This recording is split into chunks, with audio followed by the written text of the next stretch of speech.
Lezi inhlangano zithi nakuba usuku lomnqamulajuqu wokugoduka kwabantu abakulelizwe ngokungemthetho umhla ka-30 kuNhlangulana lungabekwanga yizona kodwa-ke ziyalweseka. The 30th of June is a deadline that was announced by Phakela Mthakathi.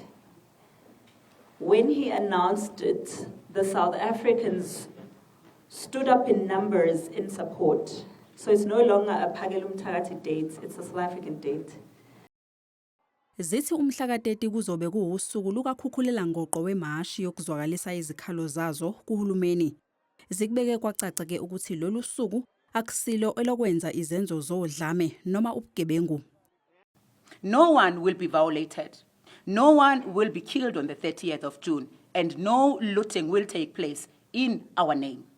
What we are going to do is to start a national march to freedom, a rolling mass action to continue until our demands are met.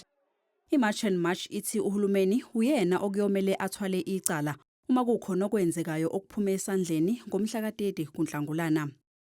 If anyone wants to point a finger at someone who must take responsibility, start with those who allowed illegal immigration in the first place. So if there's anyone that must shoulder any blame for the 30th, it's the government.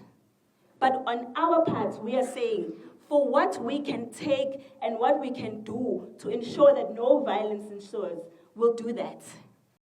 Isigxekile isenzo sikahulumeni sokuchitha imali engu-600 wezigidi zamarandi ukujuba amaphoyisa azoqapha isimo ngalolu suku. With the 600 million, why do you not increase and speedily make sure that people go home, but also recover that money from the Malawian government? It can't be a free exercise. You are taking the people who are in the country illegally. Le nhlangano izichithile izinsolo ezithi abantu bebala elinsundu kuphela abakuleli ngokungemthetho okuthiwa abahambe.